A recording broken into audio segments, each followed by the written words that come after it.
Jacques, c'est un rose. Bonjour. Bonjour mademoiselle. En quelle année êtes-vous né? Je suis né le 2 septembre 1929 à Voiron. Êtes-vous né à la maison ou dans un hôpital? Je suis né à la maison. En quelle année votre père est-il né? Il est né en 1899. D'accord. Oui. Quel était le métier de vos parents? Mon père était parisien. Il a commencé à faire des études d'enseignant. Il est sorti de l'école normale, instituteur. Et donc, c'était la période assez difficile pour lui, puisque c'était la fin de la guerre de 14-18. Il a eu des enfants très tôt, mes deux sœurs. Il avait une vingtaine d'années. Ce qui s'est passé, c'est que ce métier d'instituteur ne lui suffisait pas et il a cherché un métier qu'il a trouvé en tant que vendeur dans un grand magasin de chaussures. Comme c'était quelqu'un qui était bien accepté par la direction, il est devenu gérant du plus grand magasin de chaussures de Paris. Il y avait à peu près une trentaine de personnes sous ses ordres. Il a travaillé quelques années à Paris et puis ensuite, il a cherché d'aller plus loin, plus haut. Il a trouvé donc une situation sur Voiron pour ouvrir un magasin de chaussures en tant que gérant. Ils sont arrivés donc à Voiron en 1924. Et il a ouvert ce magasin rue des Quatre Chemins. Et en 1924, mon père était très vite connu puisqu'il était très actif, il aimait beaucoup la société, il aimait beaucoup les gens, ce qui fait qu'il est rentré dans beaucoup d'associations et il a créé à Voiron d'une part le foyer laïque, où il y avait donc du basket et de la course à pied, et ensuite un groupe théâtral à la Maison du Peuple de Voiron. Après, en 1934, il est rentré comme élu à la mairie de Voiron. Mon père devient maire de Voiron en 1939.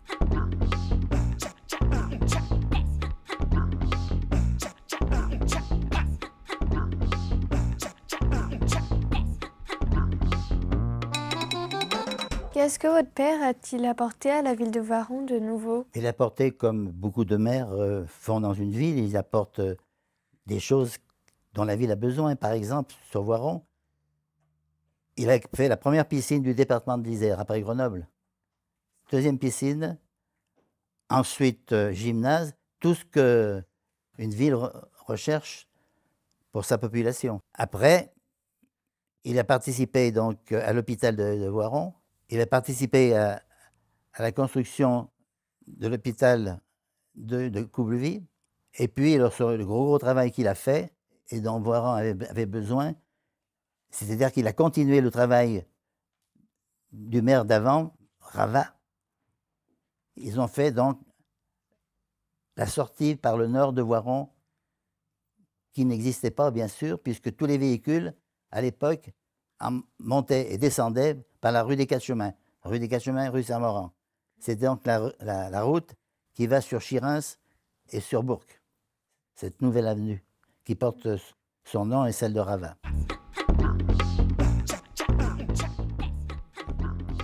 Jacques, scène 3, deuxième, Éline. Et après, donc, la partie la plus dure, celle qui incombait à mon père, il est obligé de le faire, bien sûr, c'est la partie pâté de maison qui se trouve donc entre la rue Charlot et la rue Rambaud, où il y avait beaucoup de personnes, et notamment des personnes d'un âge, des personnes âgées, beaucoup de commerçants.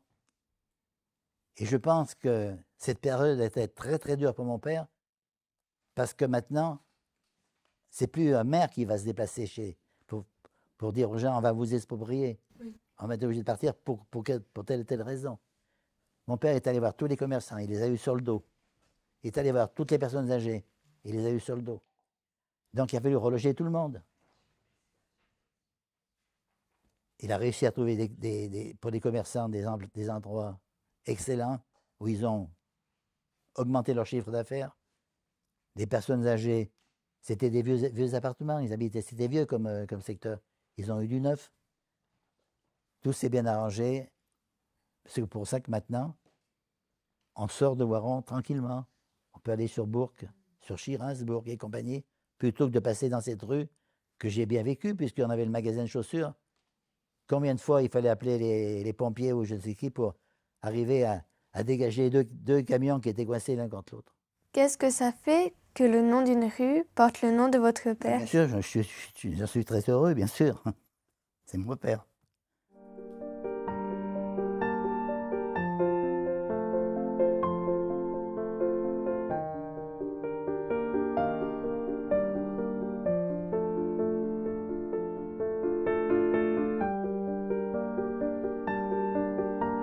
Mon père a eu une classe importante sur Voiron, puisque maire en 19...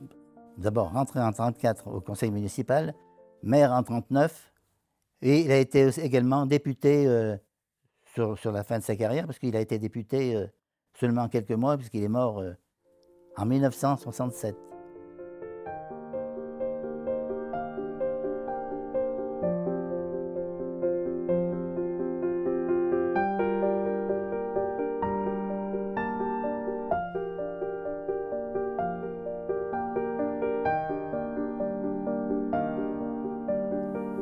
Ce qu'il avait en lui, c'est-à-dire l'approche des gens, le social, il a fait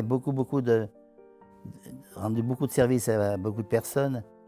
Sa vie, c'était ça. Sa vie, c'était en fin de compte, comme il était un ancien instituteur, il a fait ressortir ce qu'il aimait, quoi. Les enfants, les gens.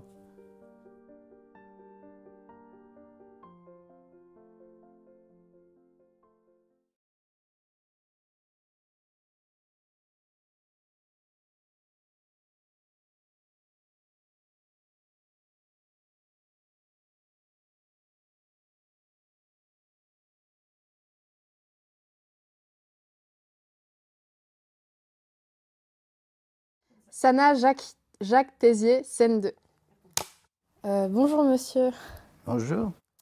J'ai quelques petites questions à vous poser. Quel âge aviez-vous pendant la guerre? En 1939, j'avais 10 ans. Je suis Vous né aviez en 10 ans. 29. Quel souvenir aviez-vous de la guerre? Avez-vous de la guerre? Oh, beaucoup, beaucoup de souvenirs, mais est-ce que c'est le moment peut-être d'en parler? Je ne sais pas. Mais je vais d'abord vous expliquer exactement ce qui s'est passé donc, pendant cette période où les Allemands sont rentrés dans Voiron en 1940. Mon père, maire de Voiron, premier magistrat de la commune, était donc chargé de recevoir ces Allemands et de traiter différentes choses qui se présentaient avec eux. Pas très très facile d'ailleurs, puisque souvent il y avait des choses qui allaient mal, et on avait un officier allemand, souvent, qui venait frapper à la maison pour voir mon père et essayer donc de le questionner et d'arranger les choses. Mon père craignait un petit peu pour ses enfants, mes deux sœurs et moi, et quand l'Allemand arrivait et sonnait, la première chose que mon père faisait, c'était de nous cacher. On avait dans la pièce de séjour, qui faisait en même temps cuisine, dans des grandes penderies, en cas de peut-être de nous enlever. Il craignait donc cette période quand il avait ces Allemands qui venaient. Un jour, un officier allemand se présente et dit à mon père, la guerre n'était pas terminée, les Français étaient encore à Vorep. Donc il y avait des échanges d'obus entre Voiron et Vorep, ou Vorep et Voiron. Les Français ont arrêté une espionne allemande. Si vous ne la faites pas libérer dans les 48 heures, nous arrêtons 100 femmes, c'est ce qu'ils ont fait, dont maman, dont ma mère, et nous les fusillons. C'est quelque chose qui n'est pas souvent été dit sur Voiron. C'est passé un peu... mais c'était une période pour nous, bien sûr, surtout pour mon père. Il a fallu qu'il se fasse conduire par les Allemands à Vorep, qui discutent pendant des heures avec l'officier français qui ne voulait rien savoir. Et puis, en fin de compte, tout s'est arrangé. Ces Voronaises, ces 100 Voronaises ont été libérées. Notamment, je me souviens, c'était la femme du boulanger de notre quartier, qui criait dans Voiron, on ne fera plus de pain sur Voiron, on ne fera plus de pain, vous allez vous mourir, on ne fera plus de pain sur Voiron. Voilà, ça a été cette période-là. Ensuite, mon père a été obligé de quitter la mairie, puisque Vichy l'a renvoyé donc, en disant que vous ne serez plus maire de Voiron. Ils ont nommé une autre personne à sa place. Ça passe une année, ça passe 2 années. Mon père, déjà, la résistance commençait dans le secteur. Souvent, il se déplaçait à Grenoble, où déjà des réunions se faisaient entre résistants, notamment tous ceux qui allaient faire le Vercors après. Un jour, on lui dit « Attention, Tézier, ils sont en train de chercher quelque chose. » Et en rentrant par le car, heureusement, quelqu'un l'attend, lui dit « Va-t'en, va-t'en, va-t'en, c'est terrible. Ils sont en train de te faire une descente sur les résistants. » Et mon père, à ce moment-là, s'est sauvé. Il est allé à Paris, et après de Paris, il est allé dans le Vercors. Là, il m'envoie donc en pension à Beaurepaire, au cours complémentaire de Beaurepaire. Et maman et mes deux sœurs, il les met à Orléans, cachés. On va se cacher. On se cache. Donc votre père, il était résistant?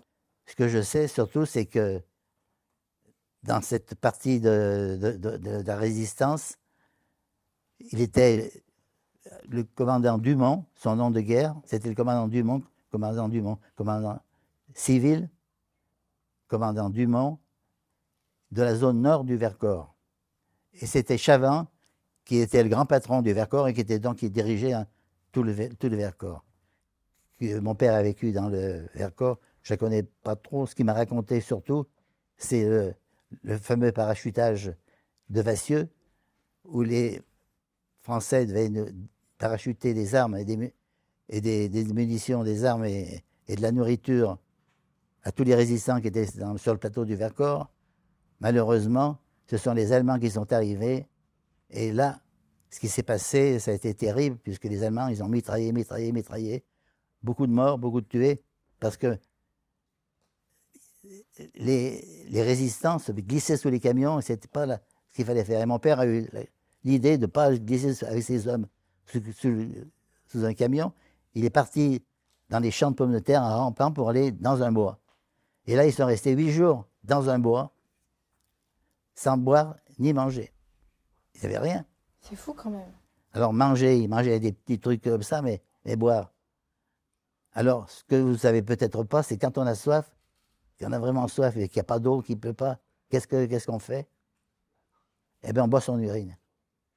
Alors, ils se sont sauvés comme ça, donc, pendant 8 jours. Et au bout du 8e jour, une femme de Rancurel, parce que Rancurel, c'était son PC, une femme de Rancurel est montée avec une grosse marmite de soupe et sont jetés dessus. Voilà, c'est à peu près la seule chose que je sais sur Vassieux, parce que vous savez, Vassieux, ça a été terrible.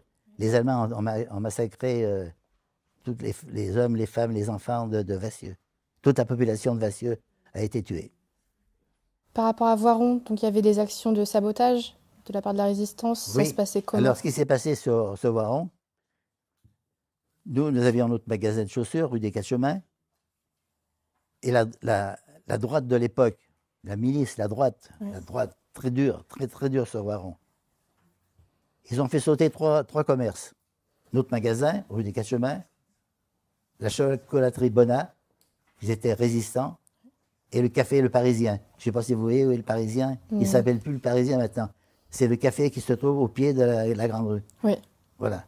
Ces 3 commerces ont sauté.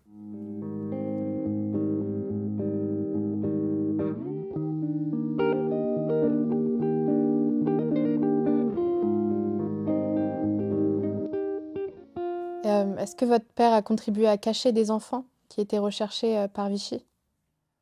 Ben, je ne sais pas exactement à ce niveau-là s'il a caché des enfants. Je pense qu'il a dû faire des choses. Je sais qu'il a caché de mon temps, quand j'avais... c'est à peu près l'époque où beaucoup de jeunes étaient pris pour partir en Allemagne. Il a donc permis à 2 jeunes avec moi, chez un autre cultivateur, à Merla, 2 jeunes qui devaient partir en Allemagne. Pour ne pas partir en Allemagne, ils sont allés se cacher chez ce paysan, chez ce cultivateur. Voilà. D'accord. Donc, des enfants, je sais qu'il a permis à beaucoup de juifs de Voiron, parce qu'à Voiron, il y avait beaucoup de tissage. Et Voiron était très ouvrier, il y avait beaucoup d'usines sur Voiron, qu'il n'y a plus maintenant, malheureusement, et beaucoup de tissage. Et dans ce tissage, il y avait des juifs, beaucoup de juifs, Et je sais qu'il a caché, appelé des Juifs de se cacher, en Chartreuse. D'accord. C'est un véritable héros, votre père? Je ne dis pas, c'était mon père, moi, c'était Ouais. un héros. Je vois pas ce que c'est qu'un héros, en fin de compte, quand on fait des choses qu'il faut faire. Quand il était maire de Voiron, il l'a pas fait en tant qu'héros, il l'a fait en tant que politique. Ouais. C'était sa destinée, voilà. D'accord.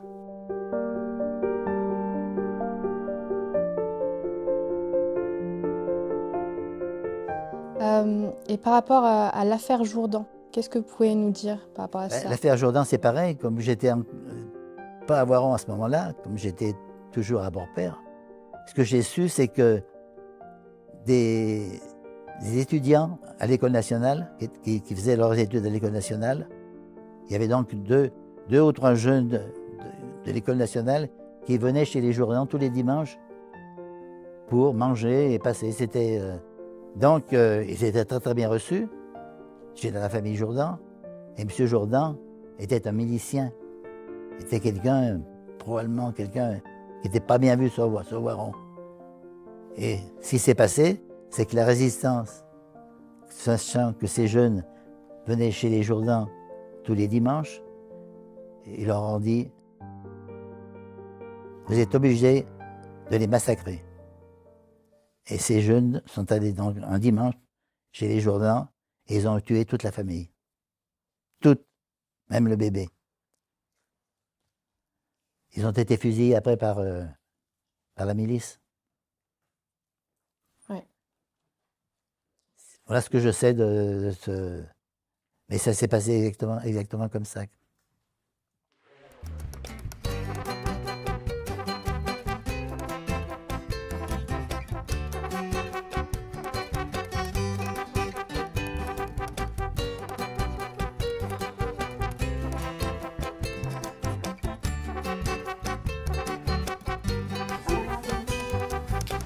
Donc, Jacques Tézier, scène 3, Éline. Est-ce que vous pouvez nous parler un peu de comment c'était Voiron avant? Voiron, à cette époque-là, vivait énormément grâce à des commerces donc, qui n'existent plus.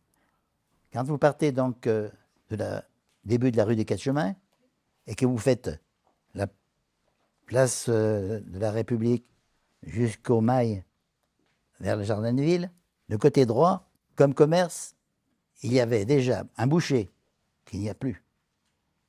Il y avait un bijoutier, qui n'existe plus maintenant non plus.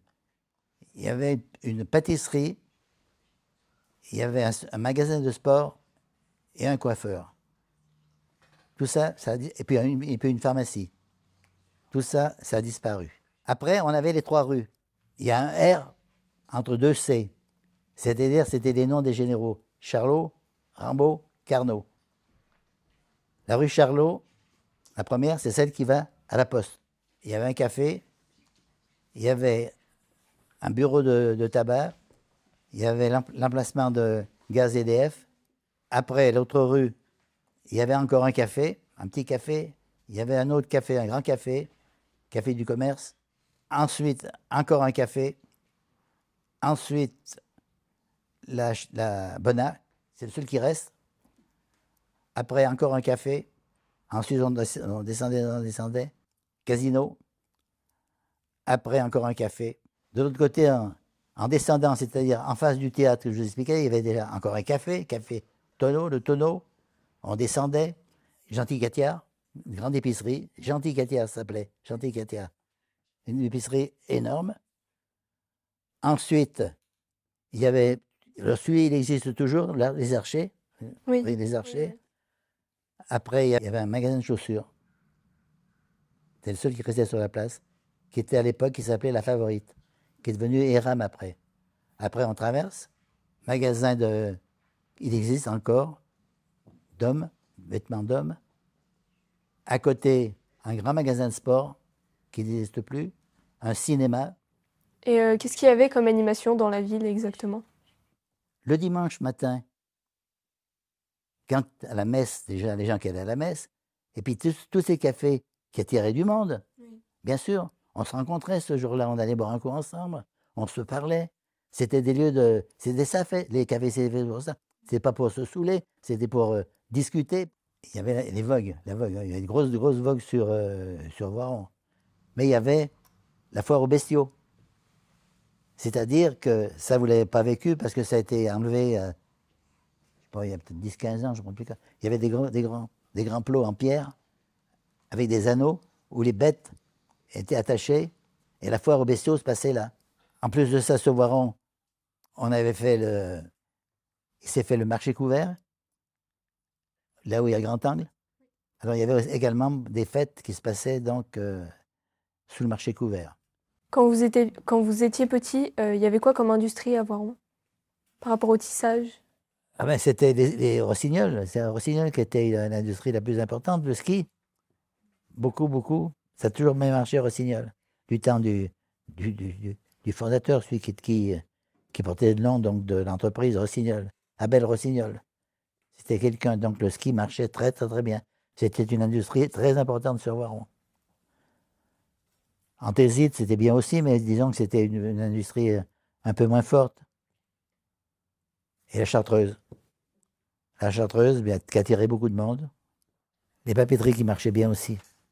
Et vous, qu'est-ce que vous avez fait pendant votre vie, en fait? Ben moi, j'ai pris, bien sûr, je suis allé donc à l'école pratique de Romans dans la chaussure. Je suis allé apprendre à fabriquer de la chaussure.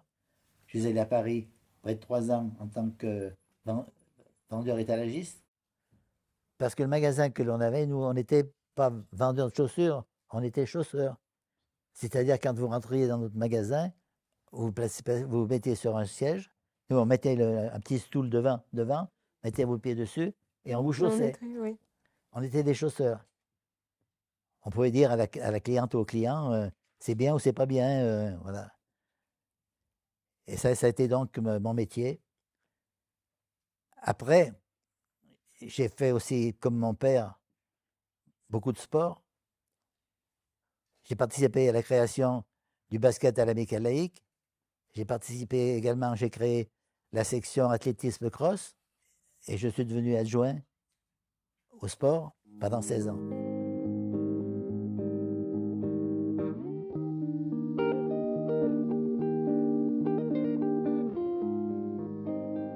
J'ai continué à faire du sport, beaucoup de basket, beaucoup de courses à pied, beaucoup de montagne.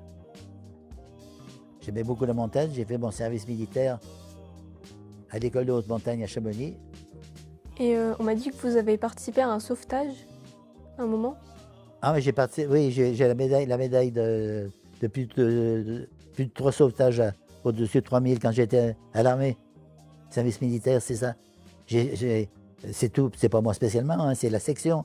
Toute une section, on a sauvé à une époque la championne d'Espagne de ski au Mont Blanc. Un gros sauvetage à l'Aiguille du Pays, a fait quelques sauvetages donc, pendant mon service militaire. Et ça a duré combien de temps? 15 mois.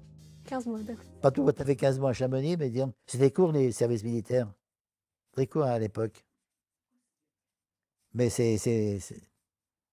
on se fait beaucoup d'amis, beaucoup de copains qui ont malheureusement presque tous disparu, puisqu'ils ont tous, la plupart sont finis guides. Beaucoup ont fini guides dans la section que j'étais. Et pourquoi est-ce que ça vous a plu, ce service militaire? Ben, service militaire d'abord, parce qu'on fait beaucoup de sport. Alors, pour moi, ma vie, c'est le sport. Hein. Je vis avec le sport, tout le temps. C'est pas facile, mais c'est tellement agréable, tellement plaisant de soir de se retrouver dans les chambrées avec les copains. La cohésion de groupe, en fait. C'est mieux que la pension. La pension, c'est pas mal non plus, parce qu'on se fait aussi des copains. Mais le service militaire, pour quelqu'un de jeune, je pense que c'est très bien. Bon, ça se fait moins maintenant, ça se fait plus, presque plus.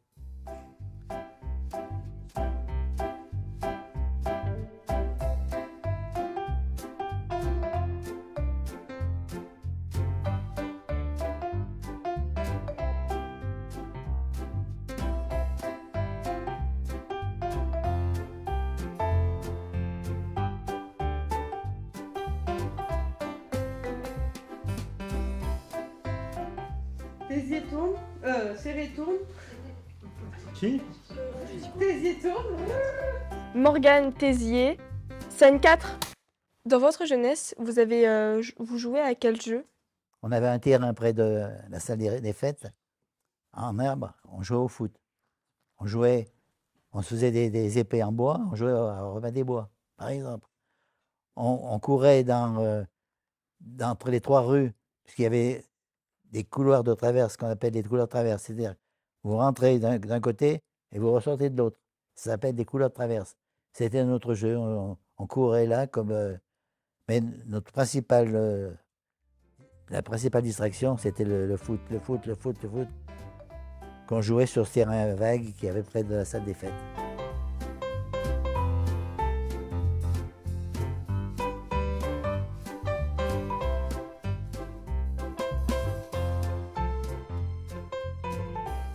Au niveau de la vie quotidienne, vous voulez savoir ce que je faisais avec mes parents, comment ça se passait au niveau de la maison? Avec les parents. Ben, de la maison, vous savez, à cette époque,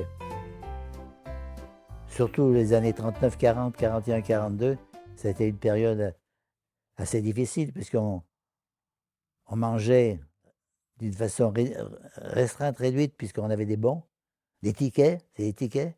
Vous alliez chercher du pain avec un ticket, vous alliez chercher de la viande avec des tickets, acheter des chaussures avec des tickets. On limitait donc l'achat chez les gens. Chez nous, on était une famille formidable. On s'entendait tous, les sœurs avec mes parents, c'était vraiment des moments de ma jeunesse extra que j'ai pu passer avec eux. Ils sont partis trop tôt.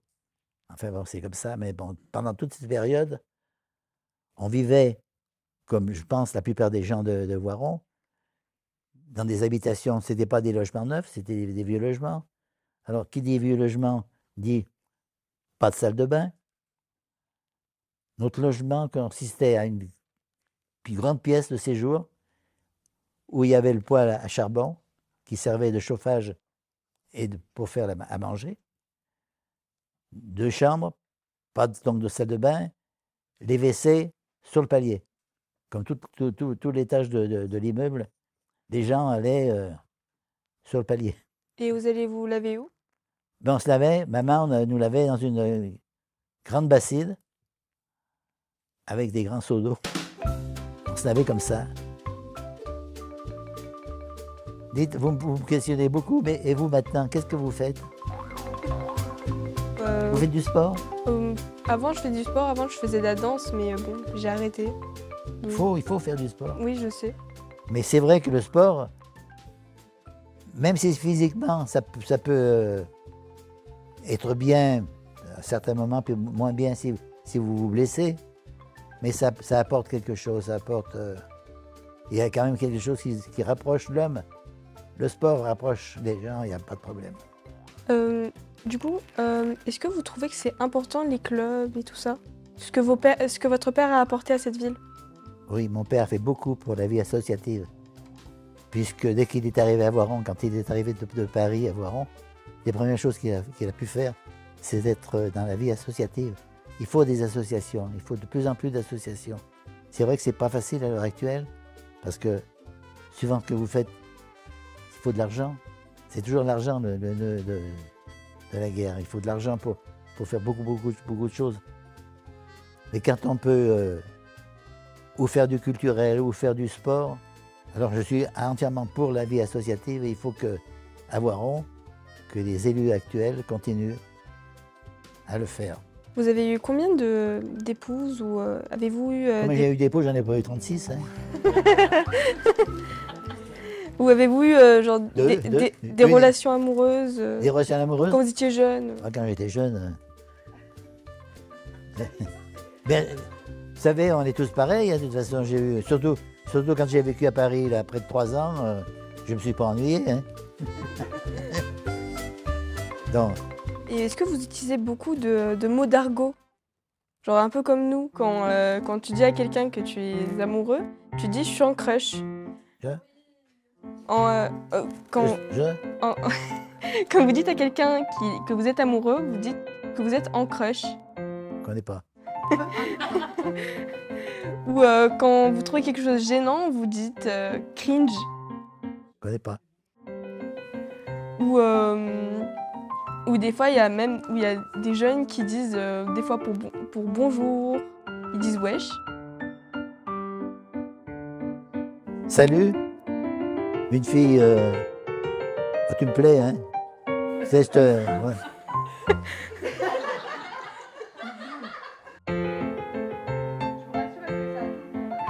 Janine a eu droit hier. Elle a eu droit aux questions.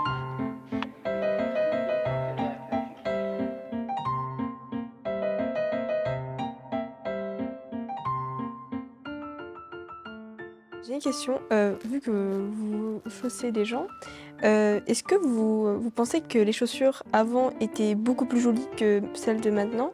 Ou elles sont beaucoup plus moches? Vous savez, la mode change, hein. Ce qui se produit, à mon avis, c'est que la belle chaussure, ce qu'on appelait, nous, godassiers, chausseurs, c'était la fabrication de la chaussure.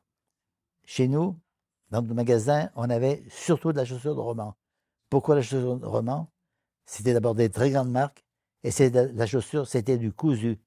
C'était pas du collé, c'est-à-dire que maintenant, la chaussure cousue, maintenant, on en trouve très très peu parce que c'est très cher. Et vous, vos chaussures, on peut voir? Sont belles. Oui, elles sont belles. Bravo Morgane, bravo à tous ceux qui ont posé des questions à tout le monde. Bravo Jacques. On va tous On va aller se au- mettre au fond. Merci beaucoup. Merci beaucoup. On reste assis? Alors, Janine, Si, ça va bien.